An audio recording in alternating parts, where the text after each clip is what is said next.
So doon kami magsisimba ngayon. Oh, yan ang iniisip mo. Iniisip mo mag-iba? So paalis na kami. Gusto ko kami.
Nagsimba nga kami ngayon dito sa may Padre Pio, dito sa San Jose del Monte, Bulacan.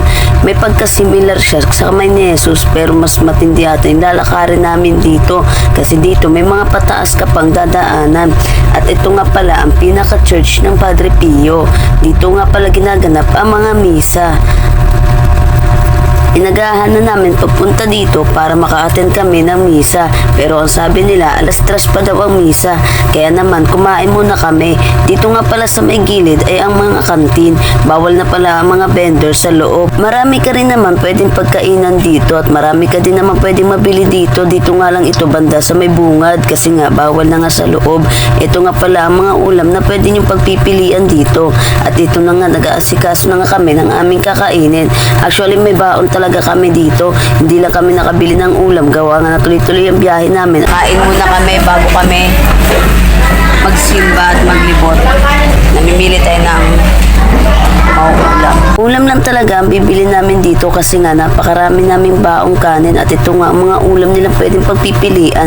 May mga sabaw-sabaw din sila dito at meron din mga prito tulad ng mga fried chicken, pork chop at kung ano-ano pa. Kaya ito nga pagkatapos nga namin umorder, kumain na kami agad dahil excited nga kami umakyat at pumasok sa loob para full tank muna kami bago kami umakyat. Tapos na kami kumain. Ngayon aakyat na kami doon sa taas. Samahan niyo ako mga katrops. Kita tayo doon sa taas.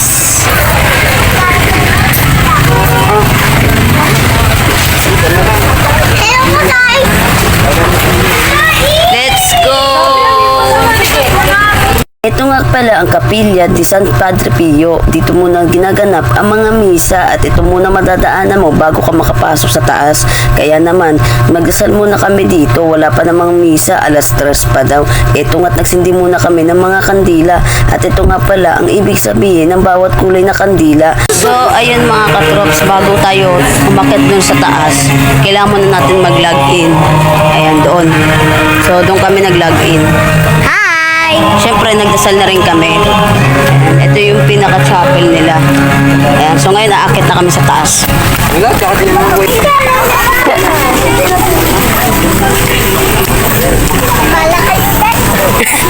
Hello, guys! How are you, Sabi? Sabi! Okay. Lobat na po siya. O, gilid-gilid may sasakyan. Let's go.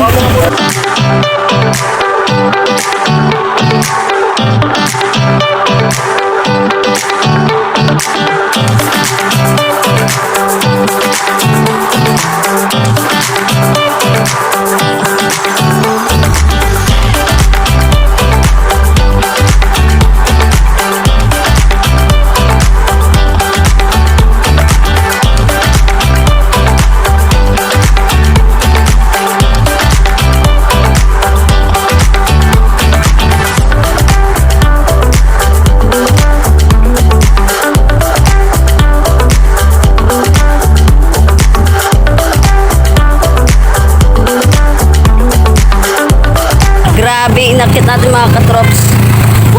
Dahulas team. Ngayon, aakit na kami doon. Ano yung magandang picture ha? Papasok na kami doon sa may hagdan na yon. Pahinga muna kami.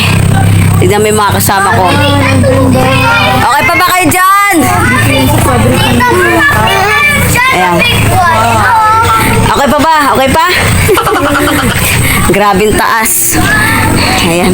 So, pahinga lang kami. Papasok na kami doon sa may hagdan. Pagdating nga namin sa dulo, patungo sa hagdan, papunta kay Padre Pio, eto nga magpahinga muna kami kasi grabing inakit namin na dito mga katrops. Bukod pa yung aakyatin namin, papunta kay Padre Pio.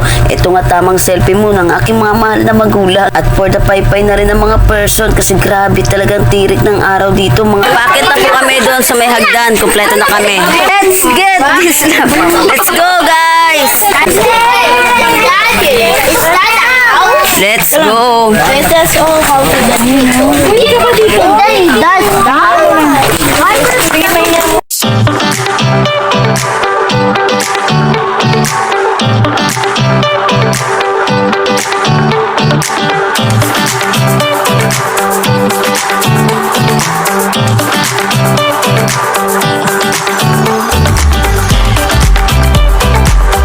Mga katrop, nakikita na natin si Padre Pio. May umiiyak na. Ayun.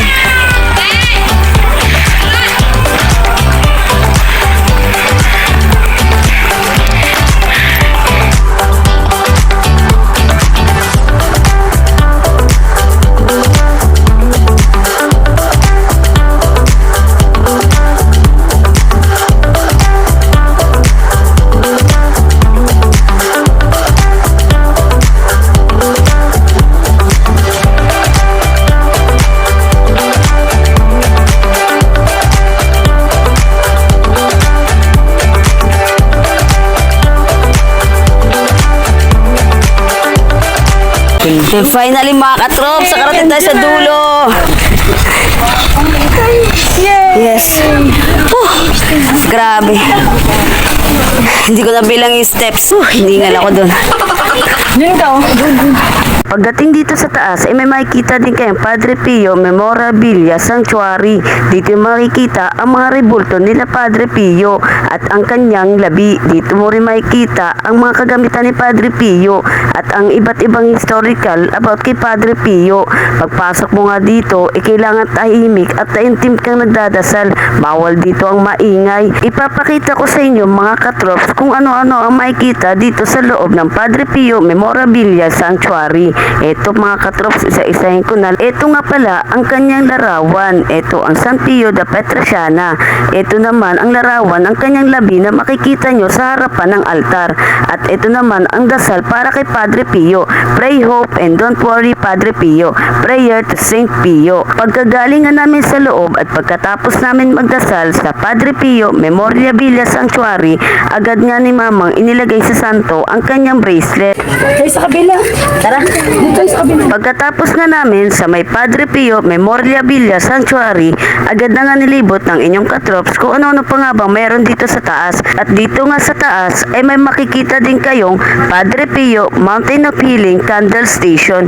Pagkatapos nyo magsimba sa may Padre Pio Memorabilia Sanctuary, dito nga pala ang sindihan ng mga kandila. Sa tabi naman ng Candle Station, makikita nyo ang bilihan ng souvenir at ang iba't ibang rebulto. Sa bandang loob nun Meron tindahan doon, bilihan ng tubig, biskwit at kung ano-ano pa. At dito nga sa papasukan namin sa loob-looban at sa likod ng Padre Pio Memorial Villa Sanctuary, dito makikita ang Reliquarium Chapel. Kaya naman agad-agad na kami pumasok. Ito nga hindi talaga namin ininda ang init, pati yung mga kabataan hindi rin nagpatalo. Nakarating na nga kami sa Reliquarium Chapel. Alam niyo ba mga katrop, sa tabi ng Reliquarium Chapel, dito may nagaganap ding misa at may altar din dito mga katrops. Ang sarap dito mga katrops, ang presko ng hangin at ang ganda ng tanawin. Kitang-kita mo mula sa itaas, grabe palang taas ang inakyat namin. At ito nga pagdating namin sa Reliquarium Chapel, makikita mo ang imahe ni Poong Nazareno. Ito nga't pinagdasal muna ng inyong katrops ang lahat ng biyayang ibinigay sa amin at ang bawat paggabay niya at paglayo niya sa amin sa kapamakan at anumang uri ng sakit at karamdaman. Habang nagdarasal ang inyong katrops, ililibot muna kayo ni partner kung ano-anong makikita nyo sa loob ng Reliquarium Chapel. Ito nga pala mga katrops ang makikita nyo dito sa loob.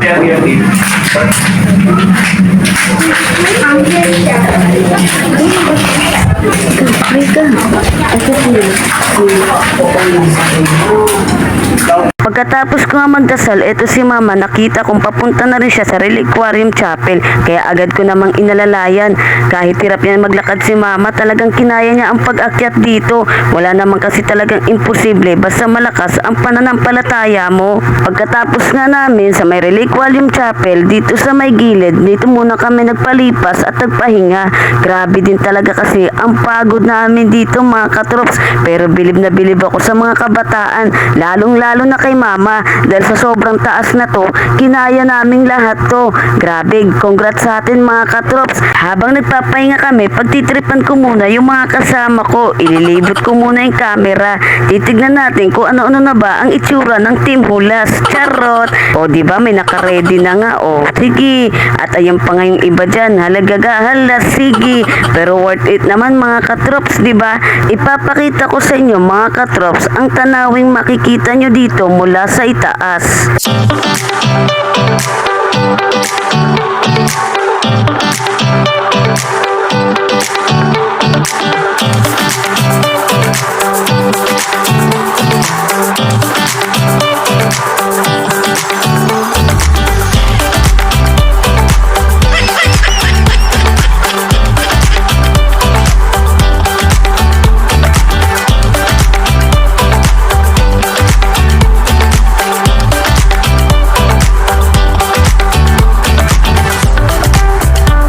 Habang nagpapahinga sila, lilibutin ng katrops kung ano pa bang meron sa likuran.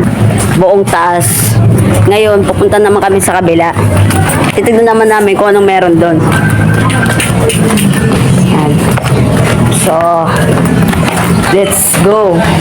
Let's go. Let's go. Let's go.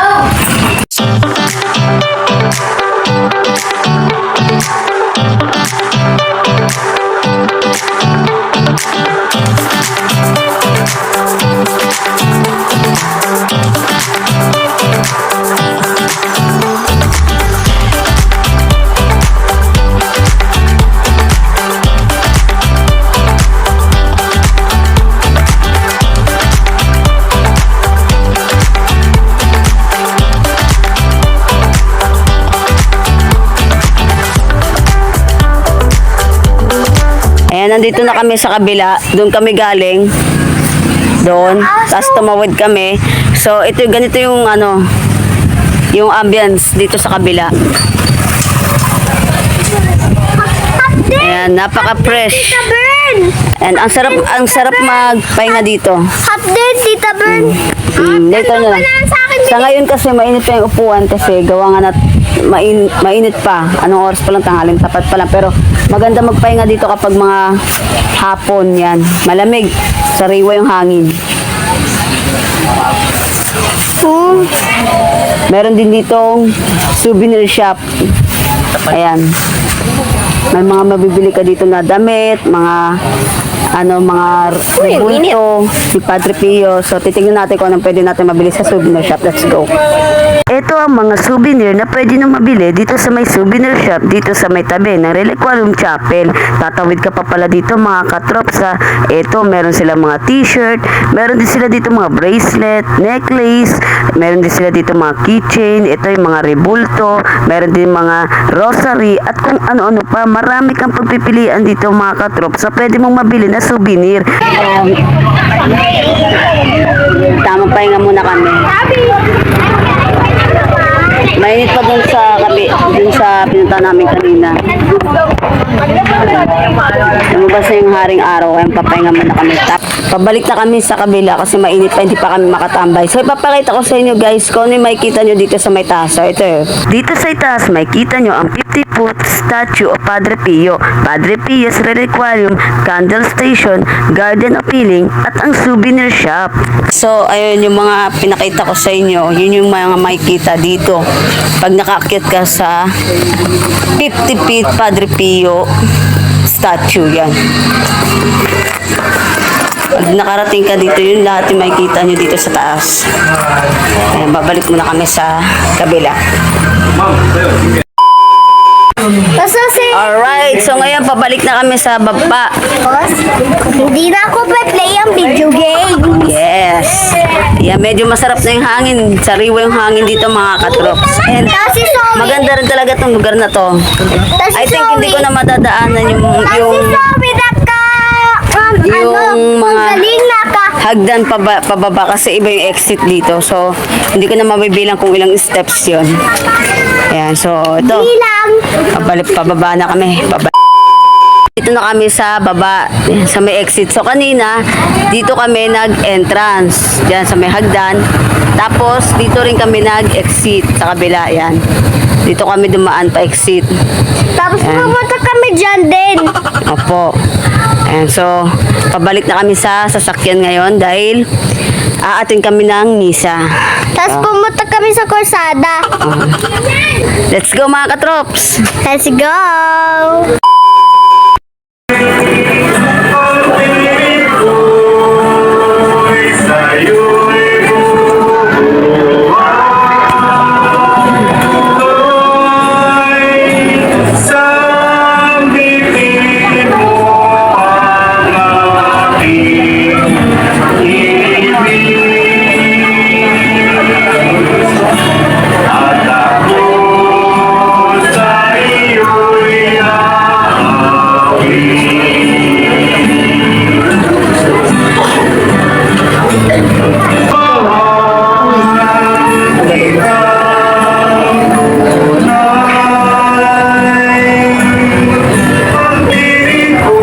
Ayan mga katrops, natapos na yung misa. Natapos lang ang misa namin. Tingin ko, Ayan, katapos lang namin umatin ng misa. Nakapag-bless na rin kami kay Father. Ngayon pauwi na rin kami. Uy, ano yun?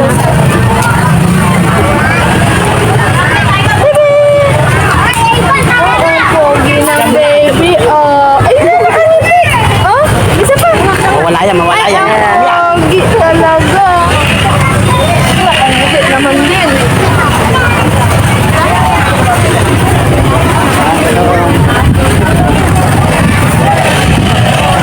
Pagkatapos nga naming umatin ng misa at pagkatapos din ng misa, ito nga't nagkayayaan na rin kaming umuwi kasi anong oras na rin at mga pagoda na rin talaga kami dito mga katrops. Maraming salamat nga pala sa may itaas dahil ginabayan niya kami upang marating namin ang dulo ng tagumpay at kaligtasan at yun nga ang dulo kay Padre Pio. Maraming salamat po at hindi nyo kami pinabayaan at talaga namang binigyan niyo sa amin ang araw na ito kasi naman bago kami pumunta dito umulan ng malakas talaga pero nagpapasalamat kami ng sobra dahil pagbiyahe namin dito ang ganda ng panahon. Yun lamang po, maraming salamat po muli sa pagsama sa amin mga katrops. Please don't forget to follow, share, and subscribe.